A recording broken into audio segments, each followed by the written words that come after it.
We work in domains of economic, education, and democracy policy. And this is a time, I think, when all those things are very much in question, and so thrilled that we have someone with such wide-ranging experience to help us guide us through this moment. We're here at the dais with our friends at DMZ Sandbox and at TMU, Toronto Metropolitan University, which is on the territory of the Anishinaabe, the Mississaugas, and the Haudenosaunee. This territory is covered by the Dish with One Spoon Treaty, Treaty 13, and the Williams Treaties. And we're committed to honoring our obligations to these nations, treaties, and to Indigenous peoples more generally. And I think we all have our own roles in that effort. I just came from the Prime Minister's Canada-US Economic Summit and had a really great conversation with Natan Obed about the key role of Inuit peoples in this time and what it could mean to positively honor those treaties and arrangements that makes us different, actually, from our other Arctic peers, including those who are eyeing the Arctic map greedily. TMU Forum, Democracy Forum, as you know, is a nonpartisan event series that hosts Canadian leaders from all stripes to talk about the most pressing issues of the day. We're thrilled to have as our partner in this DAIS Senior Fellow, Toronto Star political columnist and host of the TMU Democracy Forum, Martin Regg Cohn, and I'll throw it to Martin now. Thank you. Bienvenue, bonjour. Welcome to our 39th Democracy Forum at Toronto Metropolitan University. We've been busy with democracy this week because we're in the middle of an Ontario election. And we hosted the leaders of the New Democratic Party and the Liberal Party. I think you're familiar with both parties. And very familiar with both parties. Today's guest was scheduled before we had this unscheduled snap election. So we're very glad he's here. But he'd be right at home in any election debate because he's been around. He's been everywhere, internationally, nationally, and I never forget, provincially. So let me tell you a little bit more about today's guest, even though you may think that you know him. Bob Rae has been Canada's ambassador to the United Nations since 2020, after serving as the Prime Minister's Special Envoy on humanitarian and refugee issues, and our envoy investigating the Rohingya in Myanmar. One of the reasons he's such a persuasive diplomat is that he was a very undiplomatic but persuasive politician. Before that, he won election as Ontario's 21st Premier in 1990 after a snap election called by a very popular Premier. He was interim leader of the federal Liberals from 2011 to 2013 before handing it off to Justin Trudeau. And he was elected 11 times to the House of Commons and the Ontario legislature off and on for about 35 years. And I believe, we didn't fact check this, so you can correct me if I'm wrong or just leave it uncorrected, never defeated in his riding. Correct. So undefeated in a certain sense. Yes, yeah. No, in many senses undefeated. As you will discover. which is unusual in a democracy because it's hard work. He has headed public inquiries, including one on post-secondary education, so you're welcome to ask him his views on tuition and freezing tuition and funding universities. He's also advised Indigenous groups on the Ring of Fire in Northern Ontario, which is still ours. I mean, Donald Trump may have his eye on it, but it's still ours for now. Oh, he does. It belongs to Indigenous people, actually. He studied modern history at the University of Toronto and got his master's at Oxford as a Rhodes Scholar, master's in politics. His law degree is from U of T. You can correct me if I get anything wrong. I know you're always fact-checking me, so. He's also a distinguished fellow at the Munk School of Global Affairs and Public Policy. He's a labor lawyer by profession, a politician by disposition, and a diplomat by destiny, like his father before him, who was the ambassador to the United States.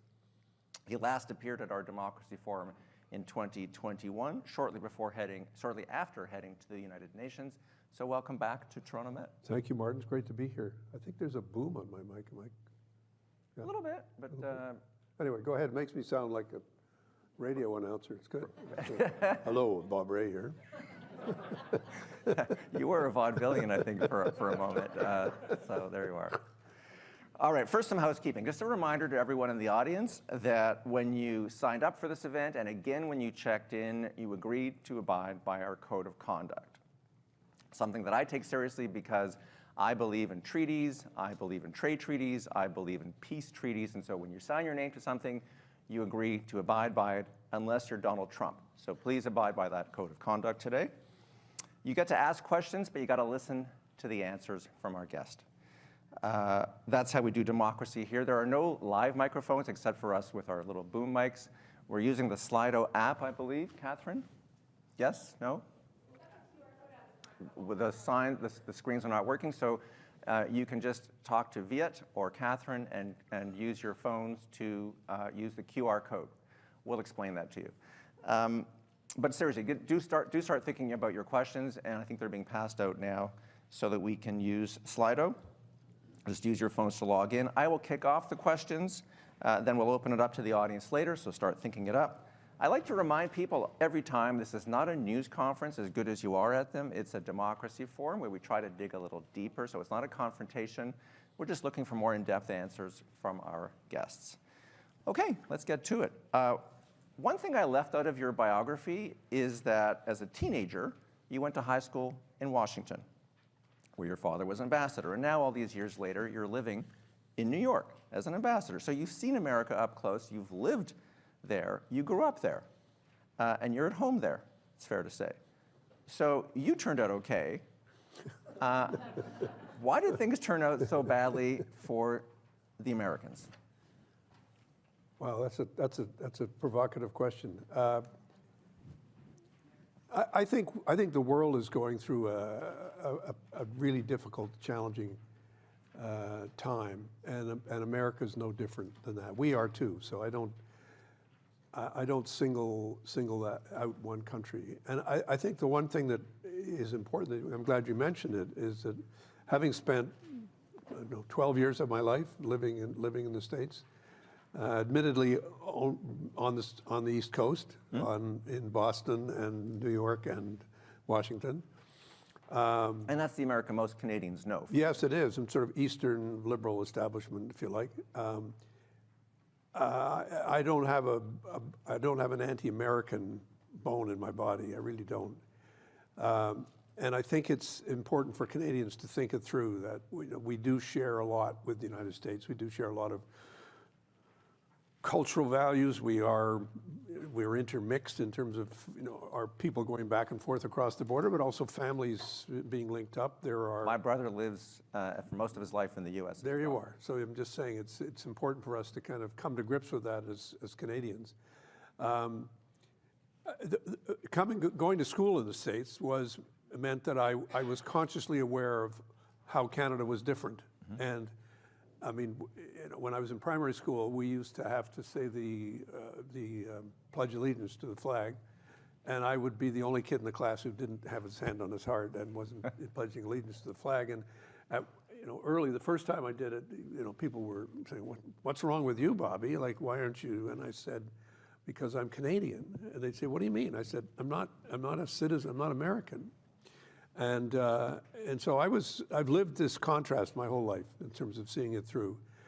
I think what we're seeing right now in the United States is really not much different from what we're all going through, and that is a very challenging economic time in the sense that there are some people who have been able to do remarkably well, and the gap between the wealthiest Americans and most other Americans is bigger than it's ever been, or certainly bigger than it's been since maybe the 1890s, before the income tax. So you had huge swaths of wealth, the Carnegies and the Vanderbilts and all those folks, and now we're in a stage where exactly the same thing is happening because of where we're at with digital and where we're at with the huge technological changes that are underway.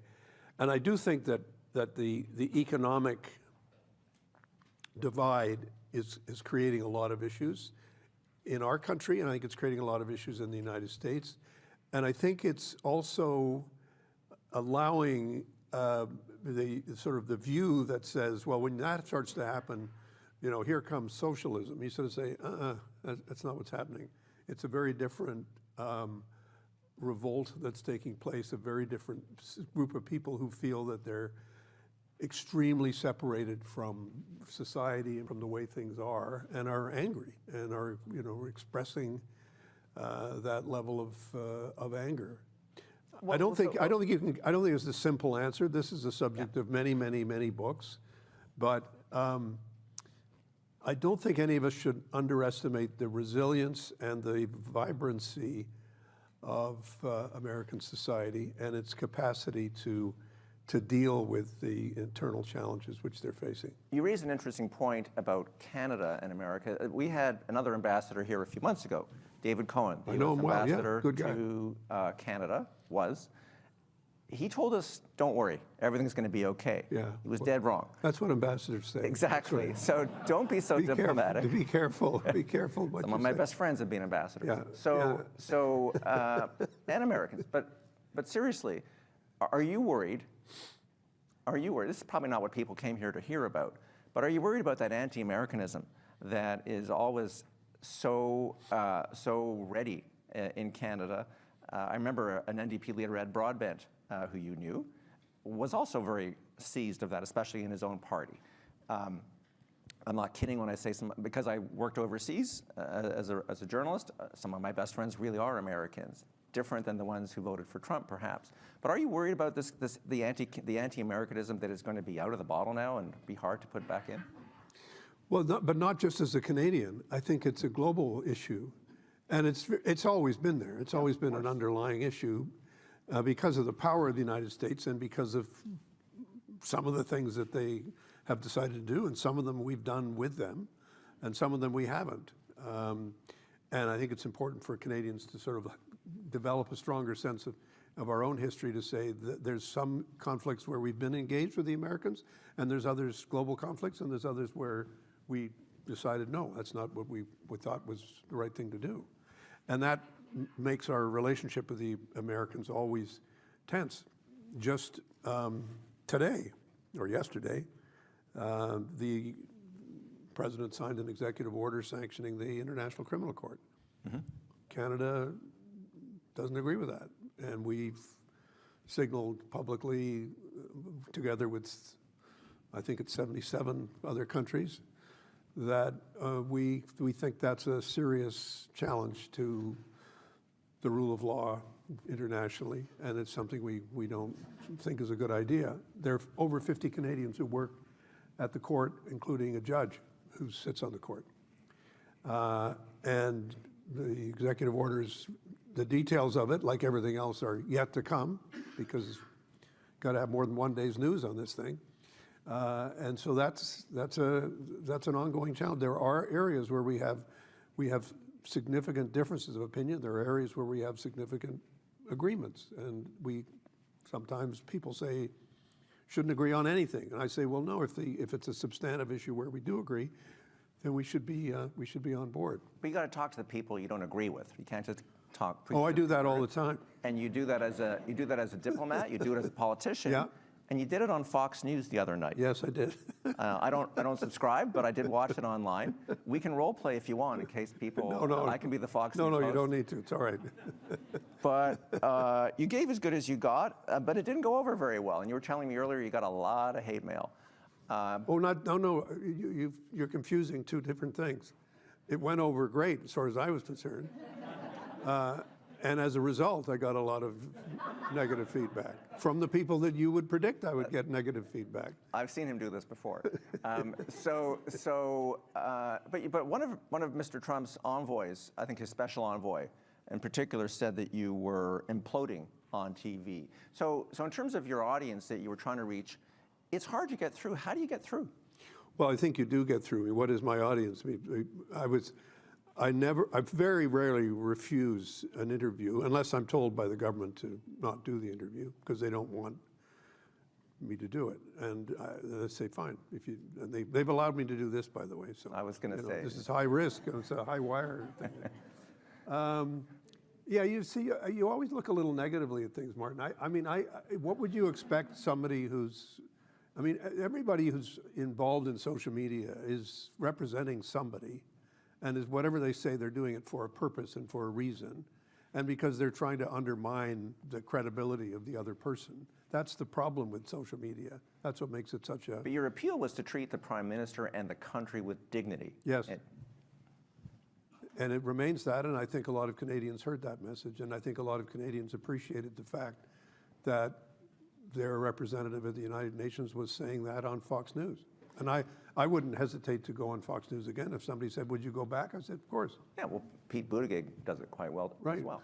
But I'm sure he gets negative mail as well.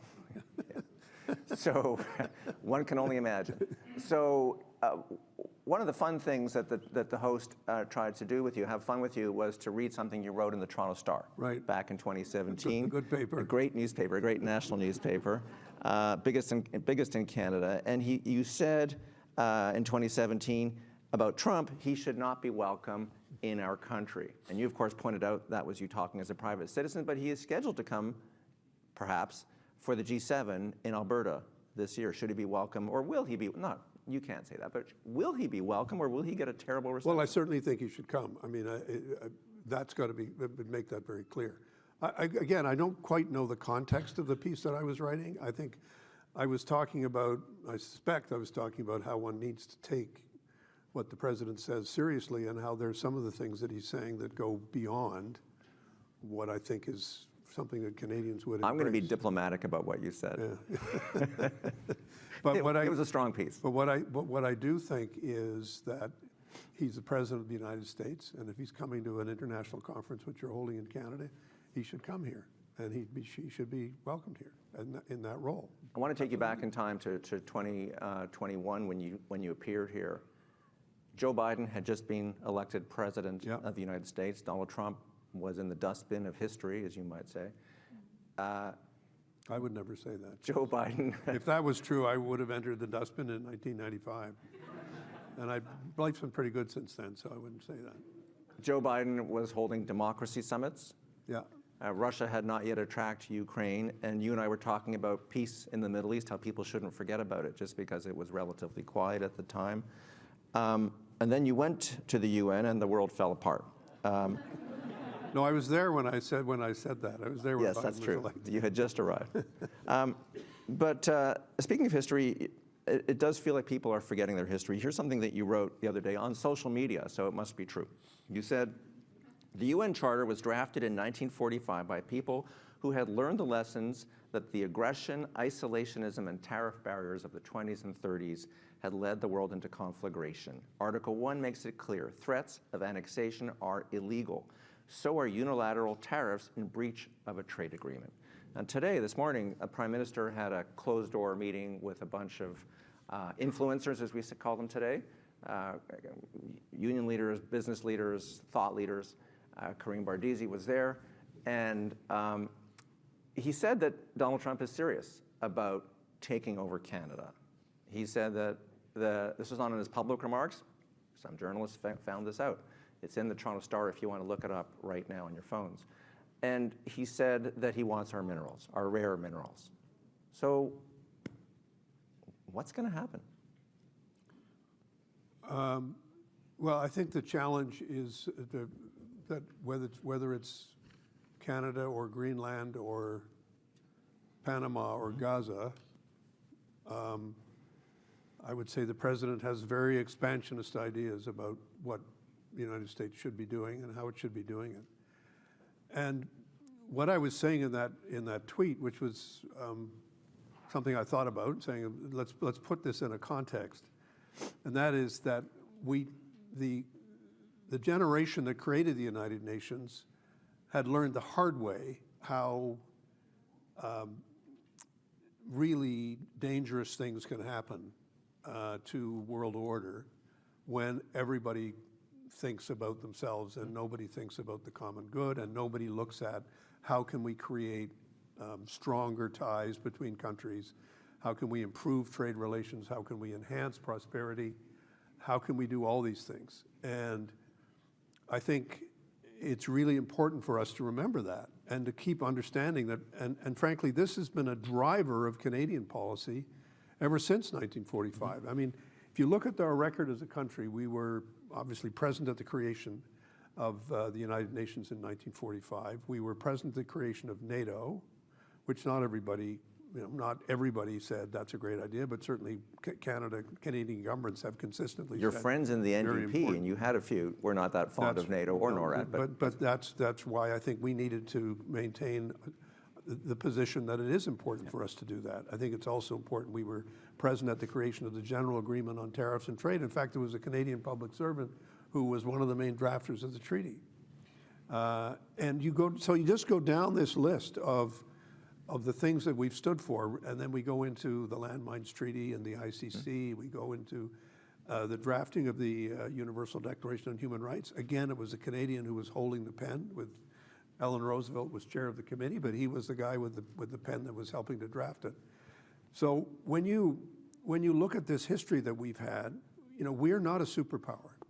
We're a middle power. We're a middle power, but we're a middle power that lives next door to a superpower. And as Prime Minister Trudeau Sr. used to say, it's like sleeping with an elephant. And when the elephant rolls over, you feel it. And so that's the challenge that we have. It's the same challenge that we've always had. And it's just that right now, it's ever more serious than it's ever been, because we have not had an American president who had such a nationalist and expansionist view of American power in office in my lifetime. So it's a new ball game as far as that goes. And it's a challenge between those people who say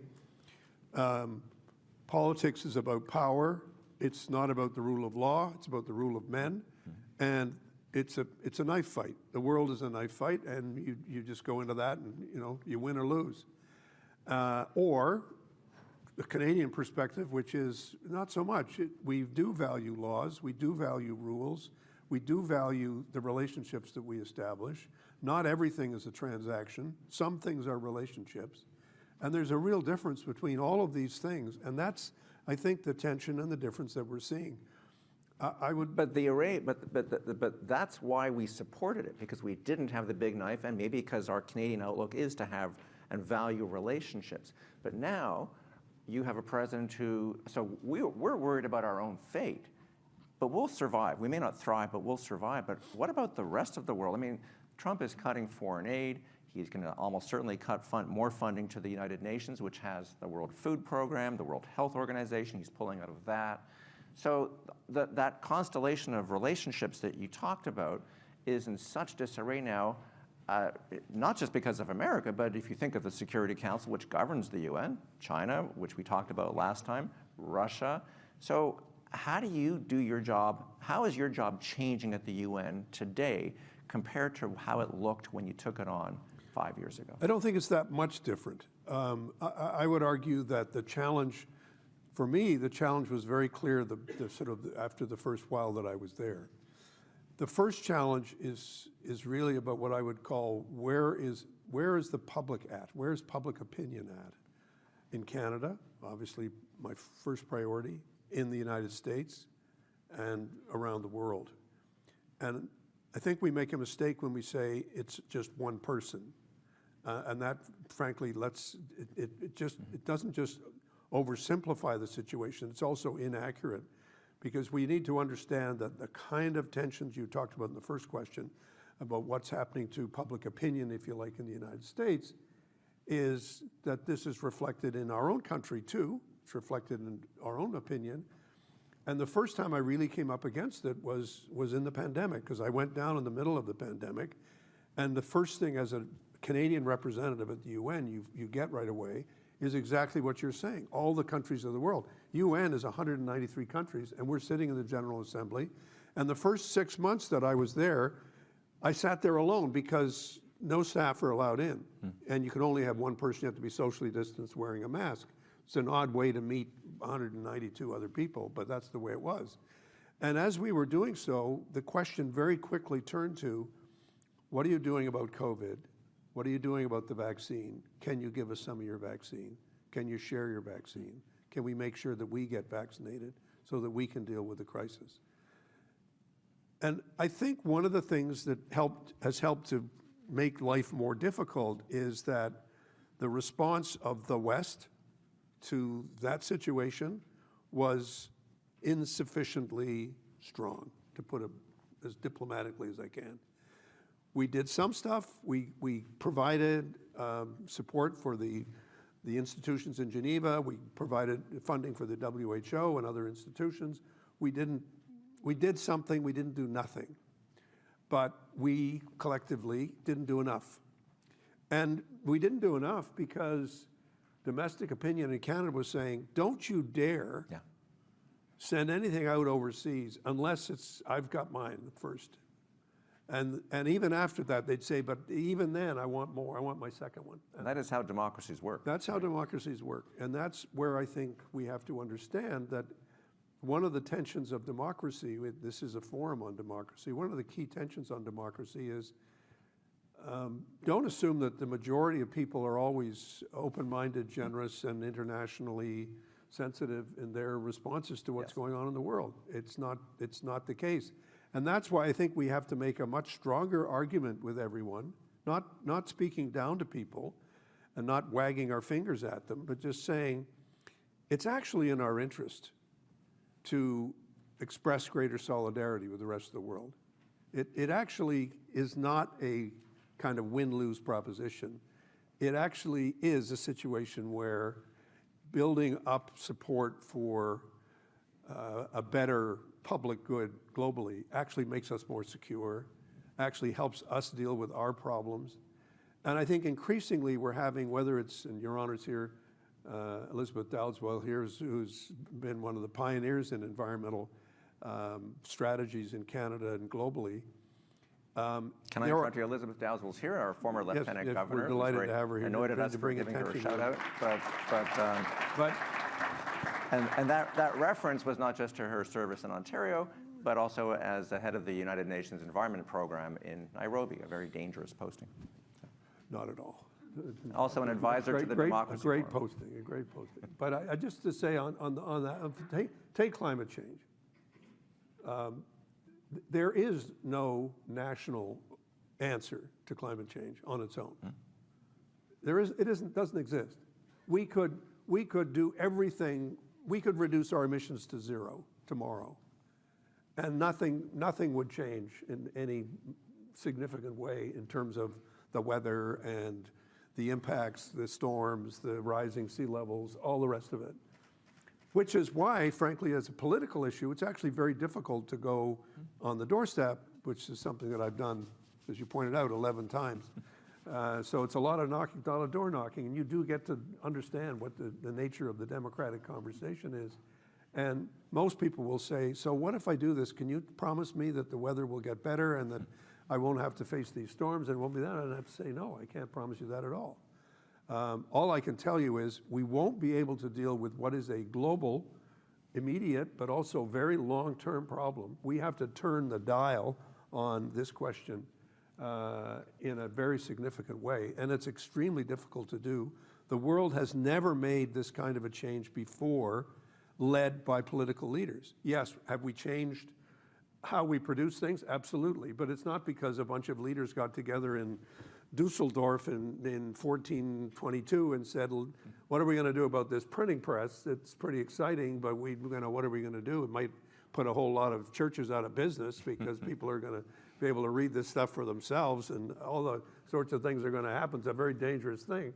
No, it happens because it's a real technological change. It's a real thing.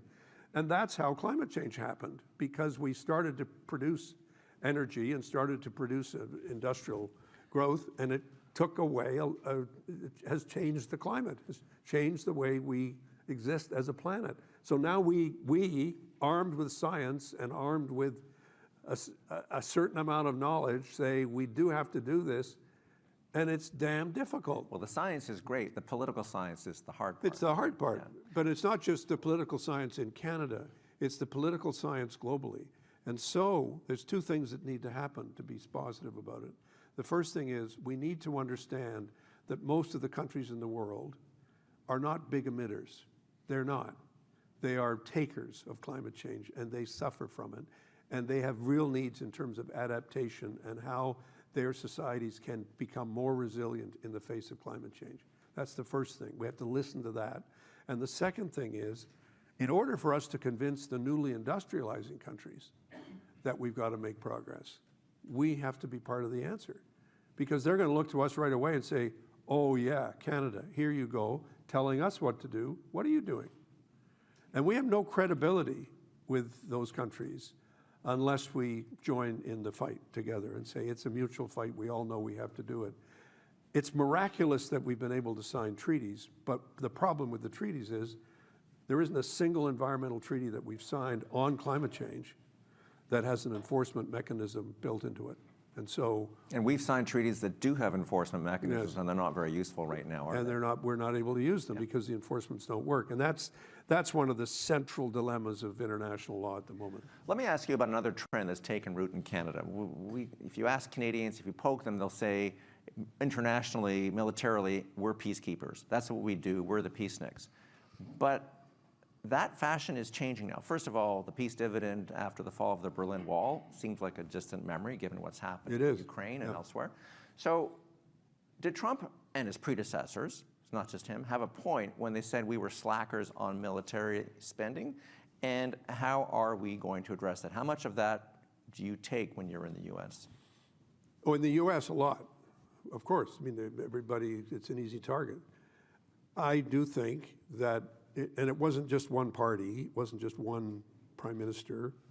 I think that we all, in the United States, did it as well for a while, and then they came back after President Clinton left office. But let me refocus the question. Has your thinking changed? Your question is, no, my thinking has not changed. Okay. I have been a consistent advocate of understanding that defense, development, and diplomacy go together. And I just wrote a piece about this in a book that's just come out this week on security policy. I have been a very consistent, strong concern about security, about its importance to us. That's when I did the Air India report. It was a feature of that report. I served on the Security Intelligence Review Committee for 5 years. I know I've always had a very strong view that you can't let down the side. And frankly, that also includes Canada's defense support for the United Nations, which I hope will show more signs of life. But spending more on the military is a hard sell in this democracy, isn't it? I don't think it is. I think you see, the politics is not about counting heads. Politics is about turning heads. It's about convincing people that there's some things that they might not have thought or it might not be their first reaction. But I think if you look now at any assessment I've seen of public opinion, I think more and more people feel that Canada needs to do more, and I think we are doing more. I just read this morning a reminder that Canada's defense spending has increased by 20% last year. So when you look at our security situation in the far north, which means we have to take it seriously. I mean, climate change is completely changing the dynamic in northern development, on the water and on land. And together with working with Indigenous communities, we need to make sure that we are playing a strong role in Arctic security. And I think that's why that's become an increasingly important issue for this government, and I think for any government in Canada. You talked about us being a middle power. And you did, but I used the word, but I knew you were going to do that. I opened that up to you. I got to be careful. I really have to watch myself. So Canadian diplomats talk about us being a middle power, and you're one of them. So diplomat, that is. We like to think of ourselves, your prime minister said, I think, and it became a commercial slogan, that the world needs more Canada. I even have the bookmark here. This was in fashion a few years ago. The world needs more Canada. But the world has changed since we started saying that almost a decade ago. And I'm wondering if Canada needs a little less of that Canada Boy Scout spirit in a world where not just Donald Trump is giving us a hard time, but Russia has given us a hard time. China has given us a very hard time. We talked about that the last time you were here. We don't talk about China as much. We're now focused on our friends in America. I'm happy to talk about China if you want. We have had trouble with India. We had trouble with Saudi Arabia a few years ago when we were talking to them about human rights, when we talked to the Indians about human rights. So given that our flank here is exposed with America, are we too focused on a kind of a Jimmy Carter view of human rights is top of mind for Canada, and do we need to look out for ourselves more, our economic interests, so that we don't become isolated? Oh, I think our economic, I mean, we have values and we have interests, and that's who we are as people, that's who we are as individuals, and that's who we are as a country.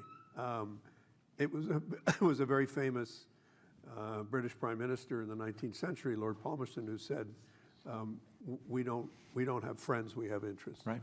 And that's a kind of blunt imperial view of life. But there is an element of that I think we all have to reflect on and think about.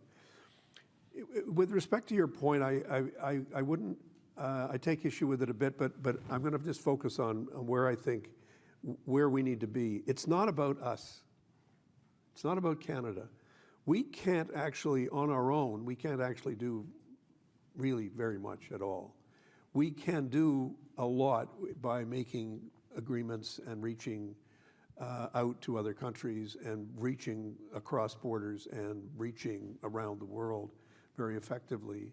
And as soon as you do that, as soon as you engage in conversation, by definition, you're having to listen and learn.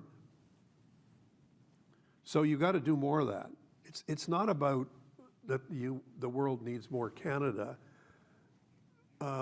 We need the world too, and we also need others to help us do what we think is important.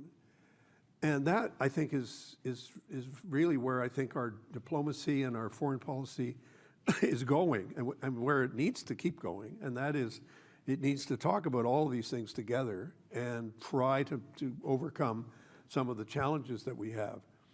I guess I'm just wondering if we need to be more, it's a global question, so I'm not pinning you down on specifics, but do we need to be a little more hard-headed and pragmatic about protecting those economic interests from retaliation by China, Saudi Arabia, when they pulled out all their medical students suddenly, India, et cetera?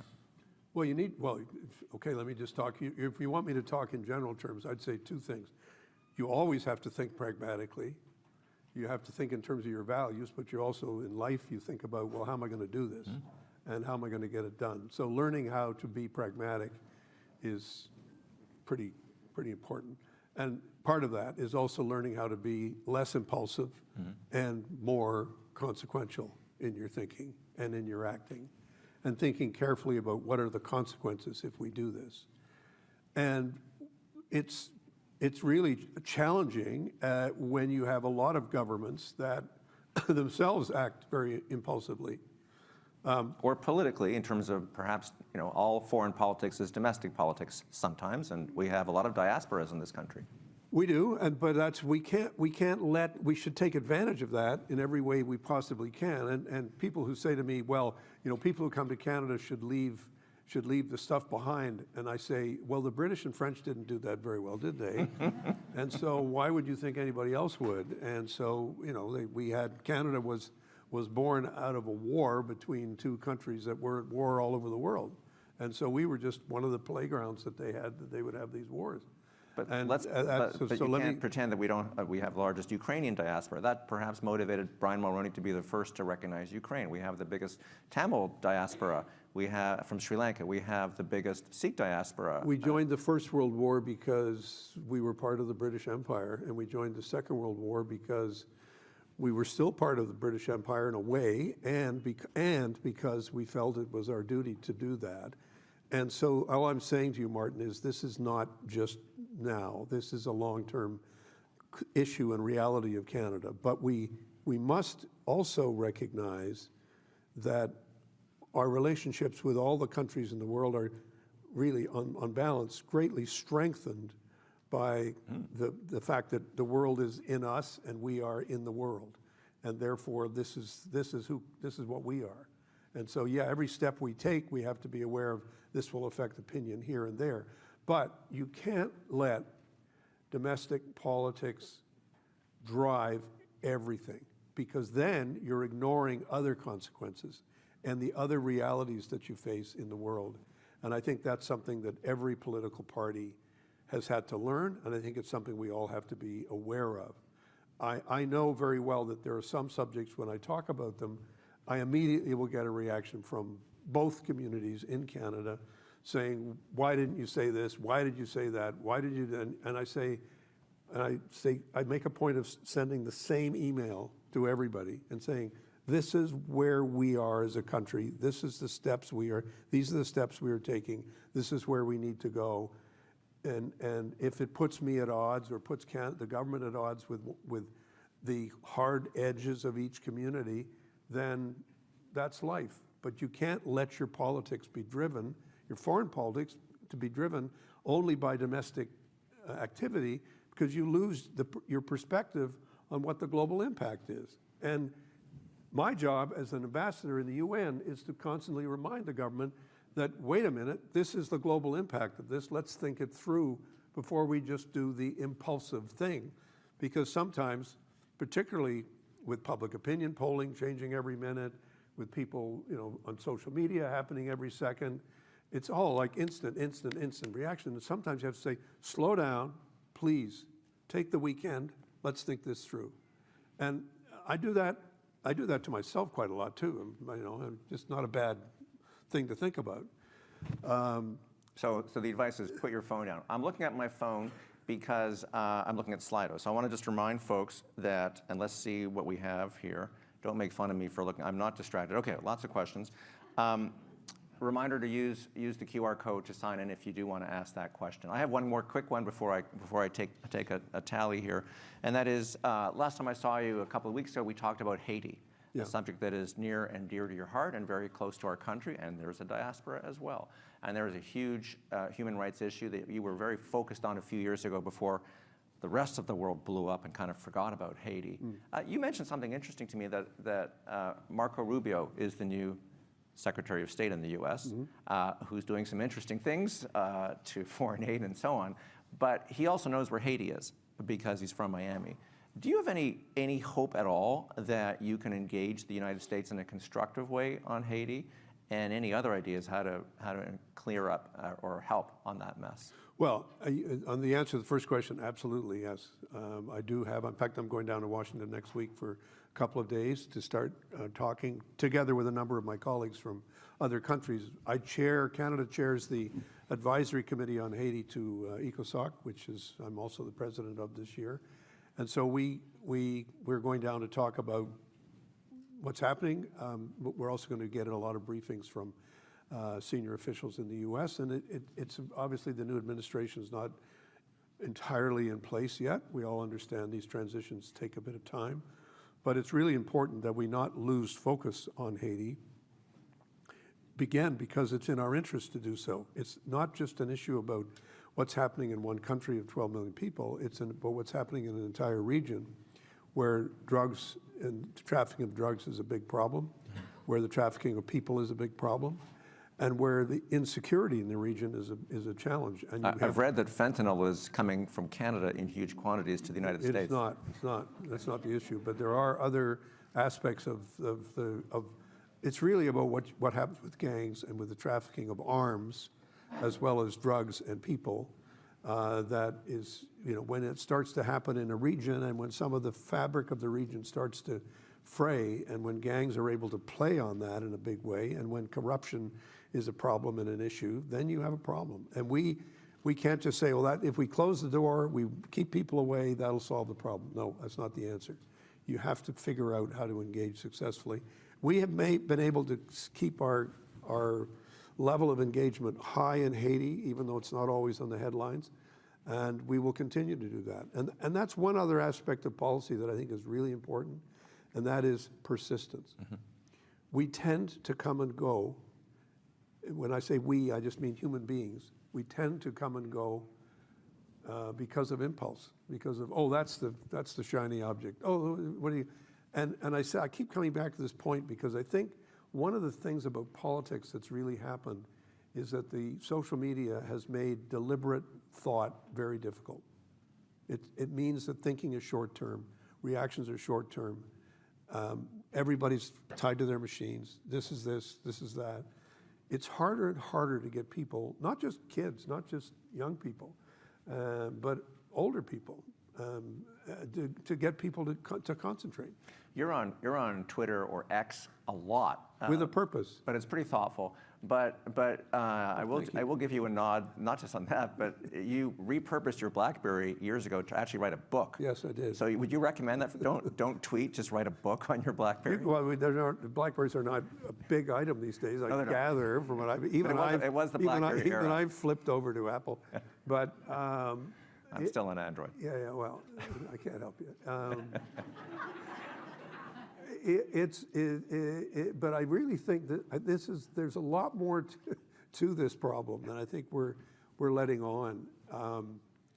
Back in the 80s, there was a guy named Neil Postman, who was a sociologist from the States, who wrote a really, I thought, very provocative book about how our attention span is being impacted by infotainment and by the drama of and it was a book about television and the impact of television on politics, which was very insightful. But now this is like multiplied, by algorithms. If you knew this about impulse control, all that many years ago, why didn't you set up Facebook and Instagram and Twitter? You could have been so much richer than you are today. Okay, Suzanne Miller asks, how much can Canada distance itself from the U.S. economically and militarily? And should we seek closer ties with other countries such as Mexico, the UK, and the EU? I suspect your answer to the latter will be yes, but the first part of her question is intriguing. How much can we distance ourselves from a country that we are so close together with? Well, I think the answer is it's challenging. I think everybody, because of current events, everybody's very aware of the need to create alternatives to the challenge that we face. We've relied not only on American security for our umbrella, we've relied on access to the U.S. market as the basis for our economic growth. And at the very least, we need to understand that we are being told very strongly, we will continue to provide security to us and that will help you, but you got to do more. And I think that's a totally legitimate argument. I don't think that's an illegitimate argument by any, and President Trump is not the first. No. I mean, I've heard this on every visit to Washington for a long, long time. So that's one point, and I think people need to be aware of that. But on the economic side, it is challenging to just turn the switch on an economy. You can't do that easily. You have to take the time to figure out what are the other markets, how do you build them, how do we strengthen them.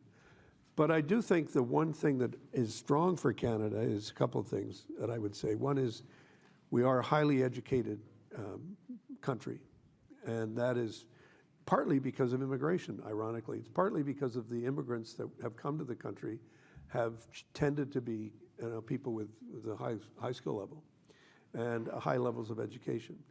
But not just that. I mean, there's no comparison. When I went to, and I know this fact from my report that I did for Ontario many years ago, when I went to university in the 60s, 8% of the population of the kids in Ontario, high school leavers, were able to go to university. And that's before the college system was really growing. So now if you take colleges and universities together, we're up close to 50%, which is a dramatic transformation of higher education. It's just a huge change that's taken place, which I think most people would say is amazing. It's great. But you got to keep it up. You got to keep it accessible. You got to keep it working. I think that's a strength for our economy. I think it's a major strength that we have.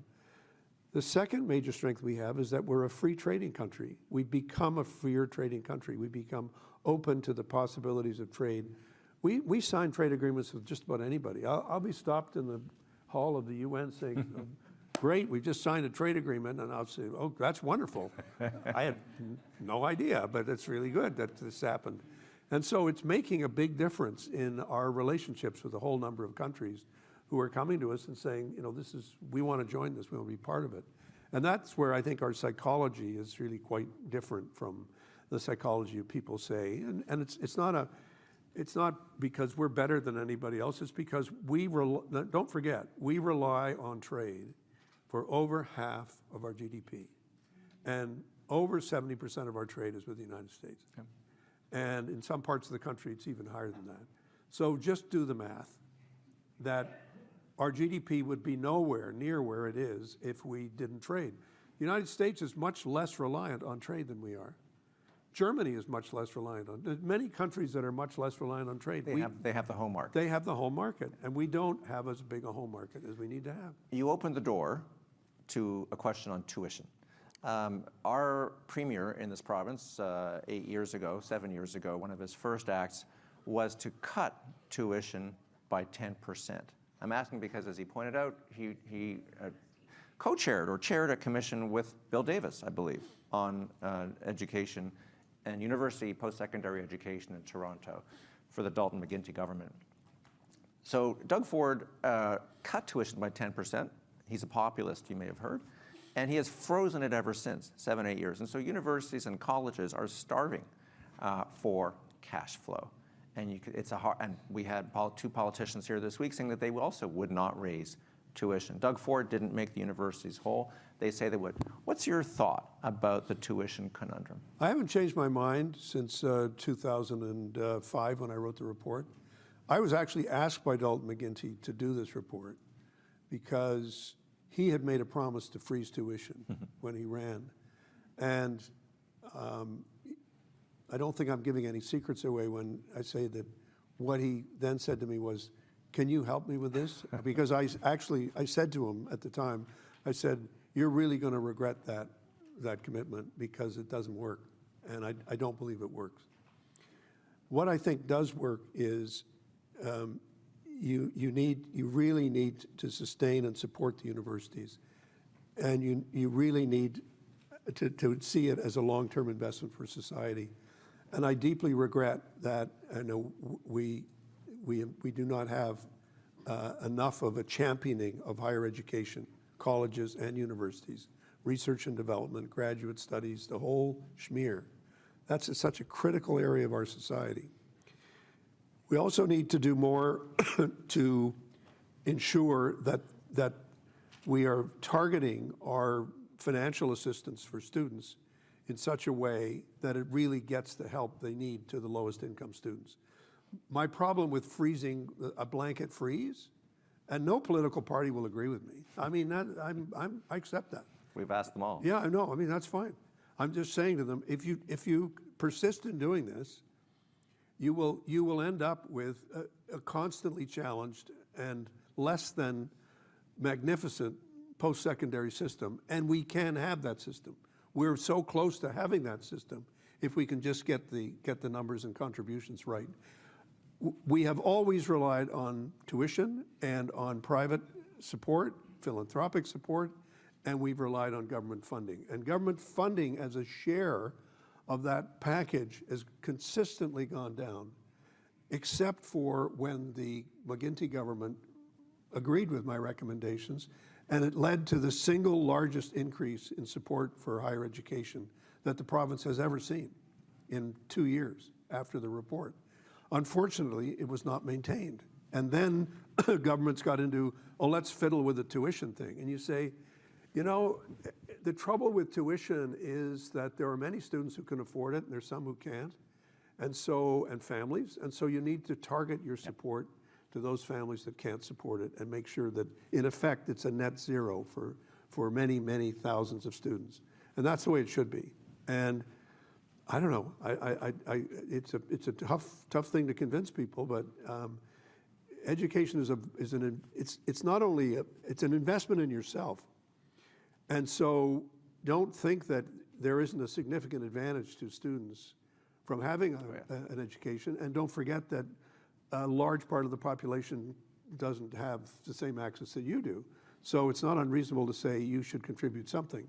Now, there is an argument that I think more people are looking at and saying, well, if we're approaching universality or closer to universality in access to higher education, let's make it the same way. We don't charge people to go to high school. We don't charge people to go to primary school. You say, fine, but you got to then look at, you got to fund it. You got to fund it in a proper way. And universities and colleges are stuck in the middle of this political debate. Without a constituency to advocate. Well, they have a constituency, and another story, but I mean, they do have a big constituency. We just don't go after them. We don't really embrace this learning culture as the heart and lifeblood of our economy and of our life as a country and as a province. And we really should be doing that. Here's a question from Shervin. Many students are interested in world politics and want to get involved. What do you think? How can you support extracurriculars like the Model United Nations or TMU's Model UN? Well, I mean, I speak at these institutions all the time. I do it virtually and I do it in person. I'm speaking at I'm almost embarrassed to say this. I'm speaking at the U of T event on Sunday because I was invited. And so I'm glad to do that. I'm very happy to be there. There is a real hunger, I find, with students around the country. I spoke last week, in fact, my colleagues are sort of saying, you know, when are you going to be in New York? I said, well, I mean, I was in Quebec and in Laval last week, 2 weeks ago, and in Winnipeg at the Human Rights Museum. And there's a huge appetite in the country for international issues, huge appetite, huge level of interest, and that's shared by younger people. And I think when it comes to, for example, the Sustainable Development Goals, which Liz would very much want me to talk about, and I do want to talk about them. I'm going to be going to an event tonight to talk about them. They really are the common sense of humanity. We don't want people living in poverty. We don't want people living in hunger. We want people to have access to education. We understand that climate change is a global issue and needs a response from everybody. We believe in peace and security. We know it requires global investment. These are not abstract things that are invented by people in New York or in other capitals around the world. They're very much in the national interest of our country to embrace them and to be part of them. And I'm proud that Prime Minister Trudeau accepted the invitation from the Secretary General to be a champion of the SDGs, and we must continue to do that. I think there's a tremendous interest globally in these issues, and there's one other thing I'd like to see governments do, both provincially and federally, and that is provide more opportunities for students in the years after university to do some international service and to engage globally and to be able to do that much more effectively. Intern programs, other ways, paid, you know, not just volunteer, but paid programs. I think we need to deal with that because one of the most challenging times that students face, I say this to any students in the audience, it's not when you're here, it's when you leave here, because it's the gap between here and, quote, the real world, as we say. And that's where I think we need to be more creative in how we can facilitate that. I get emails, I get, you know, people, because I'm on social media, it's not hard to find me, you know. Somebody can send me a message. And my staff are very aggravated because they say, you answered these things. I said, yeah, I try to. I mean, it's hard. You can give out your cell phone number like Doug Ford. No. I said, no, I'm not going to do that. But believe me, anybody wants to find me, you can find me without any difficulty. But it's challenging. Can I ask you, before we run out of time, I'm going to circle back to questions in a minute. We'll go into a bit of overtime with your permission, and that is to talk a little bit about this place, Ontario. Yes. So this 1990 election, you remember it? I do. Snap election. Yeah. Any thoughts about the perils of snap early elections by premiers who are very high in the public opinion polls? Well, I'm going to be, first of all, I will not answer questions or deal with anything to do with current politics in Ontario. I won't do that at all. We're talking history here. No, we're talking history. Well, it's interesting because, you know, when Mr. Peterson, just to remind everybody for whom these years are either non-existent or else a kind of haze, 85, the Conservatives were defeated for the first time in 42 years. Mr. Peterson became the premier, because the NDP signed an accord with him to form a government, and he did, with conditions attached, which by and large he lived up to. And looking back on it now, I realize the reason he lived up to it is because we had money. The money was flowing after the recession of '81. There was a lot of revenue flowing between '81 and '89. And then 87, he called an election after the Accord was over and won a huge majority. And when it came back, I said to my team and to the caucus, and we were chatting about it, said, we have to be prepared for an election after 3 years. And they said, why? I said, because he's got a big majority and he's going to want to pick a moment when he thinks he can keep that or close to it and won't lose too much. Lock it in. Because under our system, the first past the post system, the number of seats you have grossly exaggerates your actual level of support in the population. So we had, what, I can't remember the number of seats, 93 seats or something? Had a lot of seats. And we had hardly any. So that it was a vast, huge mass of support, liberals, provincial liberals behind Mr. Peterson, and we were like 19 to 16, I think, the two opposition parties. So, yeah, so we started just getting ready. And look, What's the risk that Peterson took? the risk was that people wouldn't realize that he was calling it early because the economy was turning south very fast. And what I think he didn't realize that there was almost a perfect storm of economic shifting, which is sort of like, the weather. All of a sudden you feel, that there's a day in August when you sort of say, not summer anymore. You wake up in the morning, it's cold and it's crisp. And there's that kind of shift in the wind, and we have a cottage, and you can see the wind's coming from the north. You say, the wind is changing. And I'll say this to my grandkids. They said, Papa, it's nice, it's summer. Like, what are you talking about? I said, no, it's not. And the same thing happened to Mr. Peterson. He was ahead, the first day of the election, he was ahead in the polls by 25 points. And I can remember campaigning. I did something which, well, first of all, I said to Arlene, before the election, I said, this is the last election, yes, and we're going to go out with a bang and have fun and enjoy. I'm going to be more relaxed because I was quite tense and edgy in many ways. And so I got to learn how to kind of just go with the flow. And first day the election was called, we went out from Queen's Park and did something which you're never supposed to do. And that it was an unscripted visit to Kensington Market. And there were no beaters, not like beaters we call. People go out and say, Bob Ray's coming, and they said, I don't want to see that man ever, like ever. Say, okay, we won't stop at your store, it's okay. We didn't have that, we didn't do that. So we just walked down the street. You were flying blind. Yeah, flying blind, it was crazy. And everybody was very nervous. And we got amazing response. And I said, that's fantastic, it's terrific, it's great. And the next day we saw the overnights, and I was still 25 points behind. And they said, well, But within about a week or two, you could feel it. You could just feel the change. Crowds started to grow. People started turning up. There are ways you know how you're doing. In the old politics, much less scripted than today. If you couldn't fill a hall, you knew you were going south. It was pretty scripted even then. Quick question. But less so. Quick question about history. When you're driving on the Highway 407 toll road, yes, what are your thoughts about then? And because some people are saying let's take the tolls off, but you can't comment on that. But what do you think about the highway that you built? I'm very proud that we were able to build the largest infrastructure project in the Commonwealth at the time. It was a big project, and very proud that we were able to get it off the ground and get it going.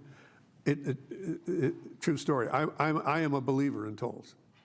Road pricing. So am I. And road pricing is something that if I hadn't traveled so much as a kid, because my dad was a diplomat, and hadn't traveled in opposition, I wouldn't have seen that, the Singapore is doing it, that Hong Kong is doing it, they're doing it around the world. Why not we embrace this idea? It's a good concept. And the caucus was not thrilled with these thoughts. And I said, well, what if we build a new road with a toll? Okay, we got it going, we got it up. And it's been a huge success. In fact, it's a big joke in the family, because when I came home one day when I was premier, Arlene and the kids had put a piece of string across the stairs with a little box there saying, "You want to go upstairs, Dad? You got to put money. You got to put money in." A price signal. Family secret. She was not a fan of tolls. She thought this is all. Okay. like not a good idea. And so, I mean, I think the big, and I'll just say this because it's not current politics, I think Mike Harris is, well, I think the decision to basically pour concrete down the subway, the Eglinton subway, was a disaster. It was a truly stupid decision, and now we still haven't finished the Eglinton subway. For those of you who don't know, it was started in 1992, and it was ready. It was like we got the machinery going, and it was being built, and he stopped it. Like, didn't just stop it, but he prevented anybody else from doing it. So the process of rebuilding it has proven to be booby-trapped it. Yeah, exactly. So, but that's important.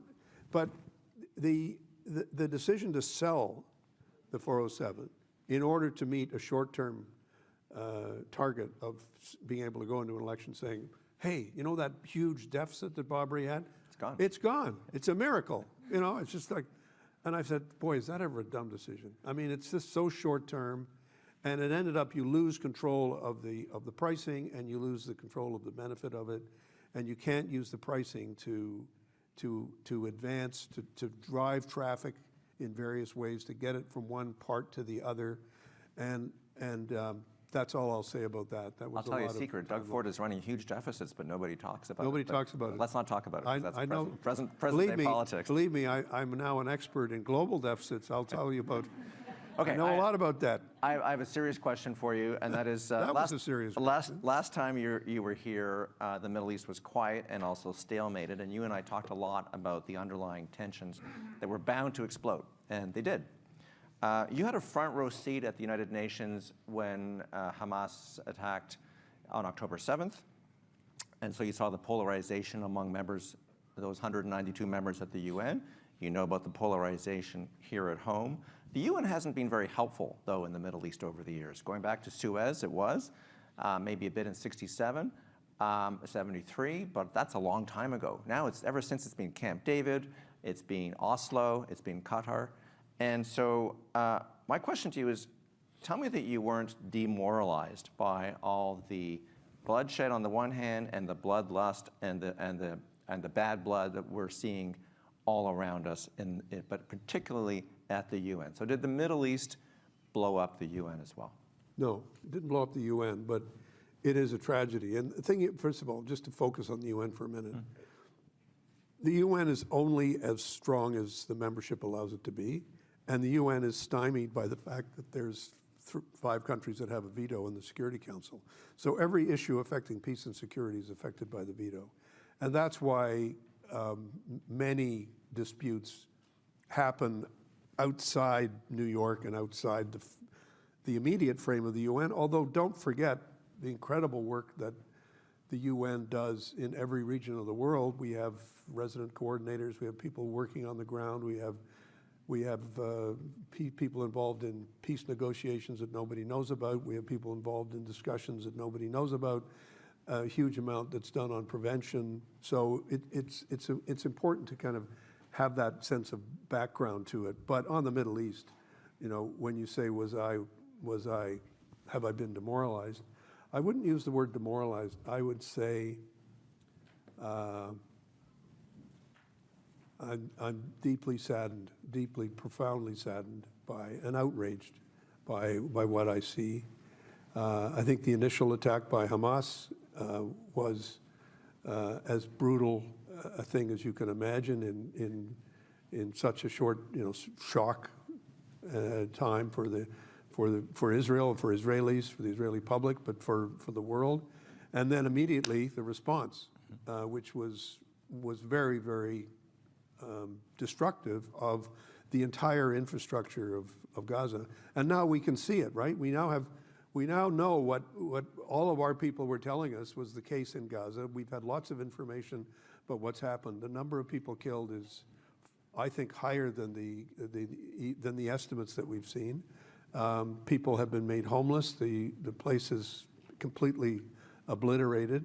And every report that I've seen from people going into Gaza, and all of the information that we have is that it's a profoundly difficult and tragic situation, which it is.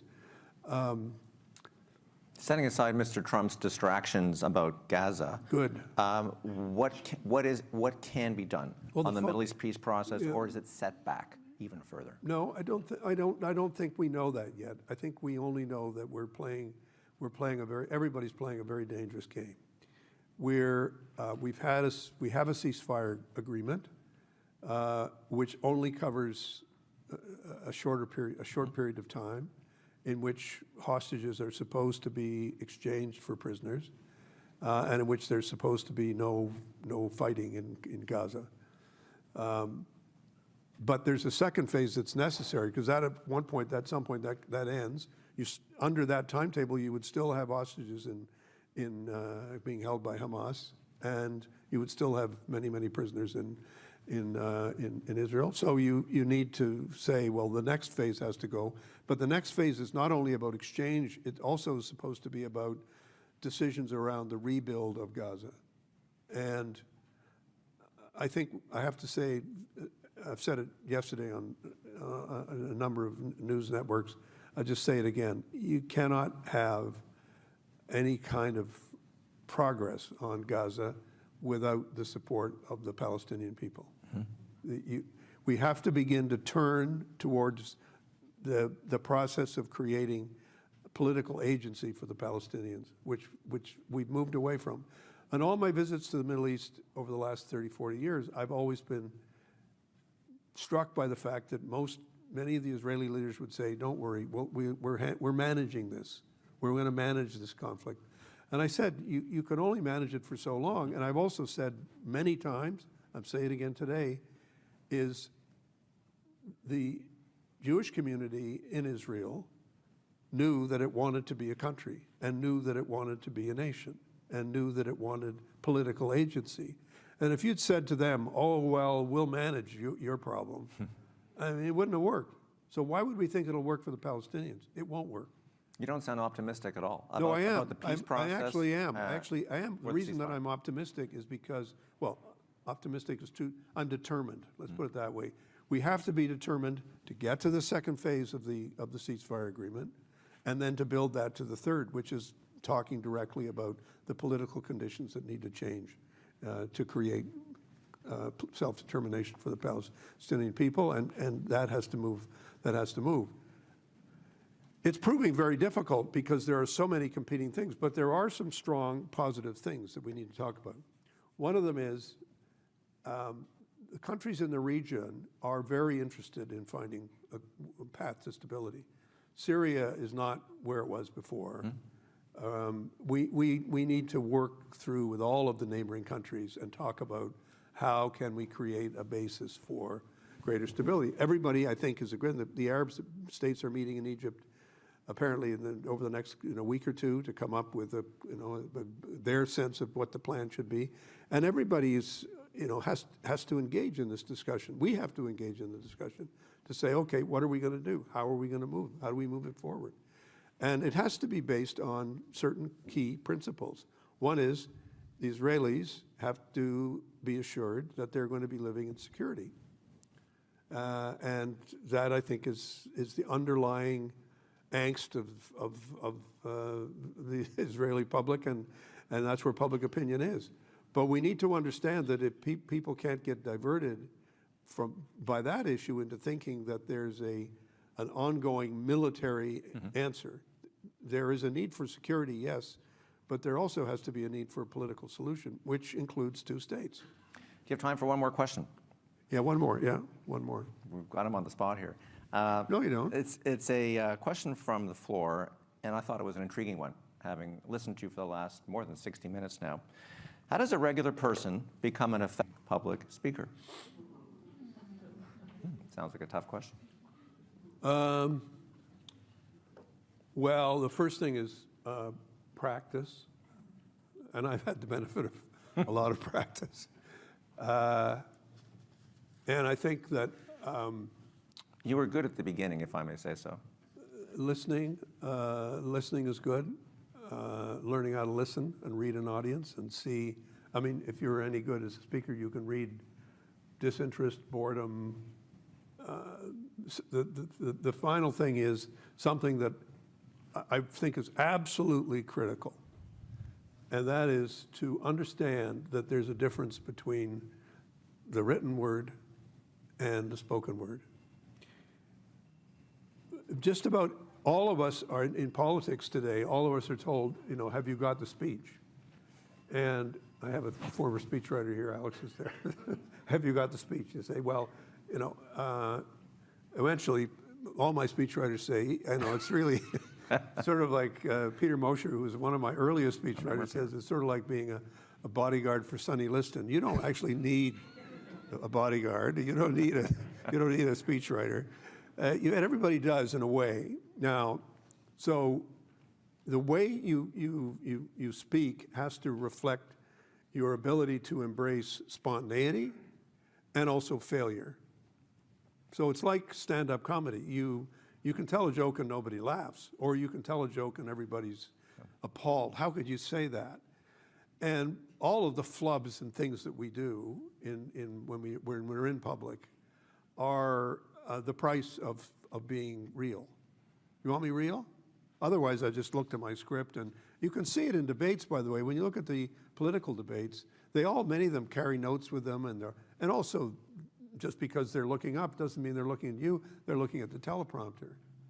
And that, there is an immediate difference between the two. And in order to practice, the book that influenced me the most as a kid, my father gave me this, and my dad was trying to slow me down, like slow down.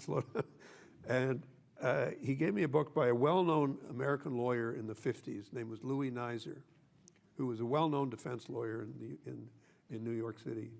And Louis Nizer wrote a book called Thinking on Your Feet.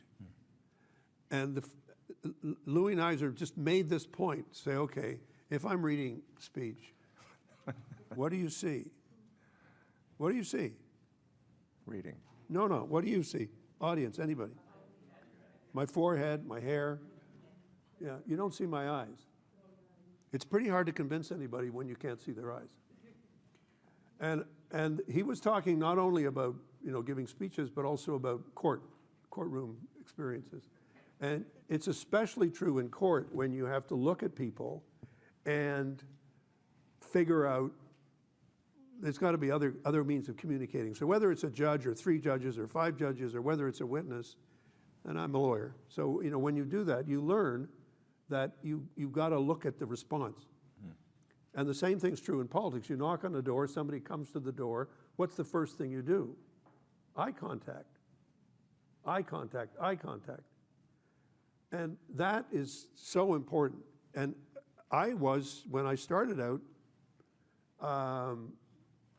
somebody came up to me and said, you don't always look at me when you talk. And I don't. And some people find that disconcerting, and they'll look at where is he looking? Like you'll turn around and say, what's he looking at? Why isn't he looking at me? And it's not, I don't say that as a sign of, you know, that's really good. It's not good because I look away sometimes, and it's because I'm gathering my thoughts and trying to think about what I'm going to say. But I can't stress enough the importance of speaking is an extension of engagement. Speaking is like acting. It's like being in the moment. It's like being prepared to inspire and being prepared to make people laugh, to make people cry.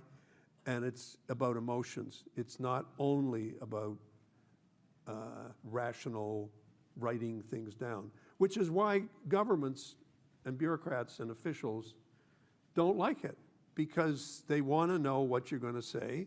They're going to want to know what you just said, and they're going to need to know what, you know, how can I tell people what the premier said or what the ambassador just said. And that's where you have to learn that really good communication depends on both. Depends on the written word and the spoken word. It's not that writing is not important. Writing is a very important form of communication. And learning how to write well is important, and you know that. You do that. Writing well? You're writing well. Writing very well.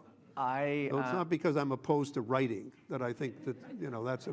I'm going to put down my script and just use the teleprompter right now while maintaining eye contact with my guests. And I want to thank our UN ambassador very much for coming here. I also want to thank the audience for being so democratic And I want to remind you that we're going to have the Green Party leader, Mike Schreiner, at our Democracy Forum next week, although you really gave it all away with your talk on climate change, so we can just replay an excerpt of what you said about you and Ms. Dowd as well. But thank you all for coming. Merci, Megwetch and Karim. Over to you. Thank you, Martin. Thank you, Ambassador, for...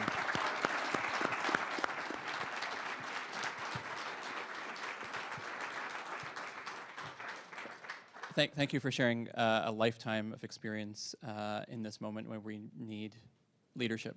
So really deeply, greatly appreciated. On behalf of the dais, I want to thank Brian, the TMU Media Services Lead, TMU Security. This has been our third Democracy Forum of the week.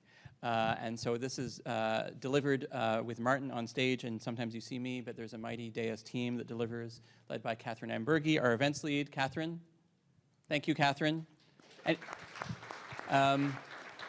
I see a few three-time champions here who came to all three Democracy Forums or Fora, so thank you for coming. Mariana Rodriguez behind the lens, Nina Rafiq Dow, Claire Raymond, Vivian Lee, Mariam Hamid, Tiffany Kwok, Sanjana Shah, Tanya Coyle, Andre Cote, and Viet Vu have all been putting this on together today as well. Also, in the name of democracy, we are co-hosting Democracy Exchange, Canada's Democracy Summit, on April 3rd to 5th. Get your tickets at democracyexchange.org. Thanks to Your Honor, Elizabeth Dye as well, who's also on our advisory board. And thanks to all of you for joining in this democratic exercise today.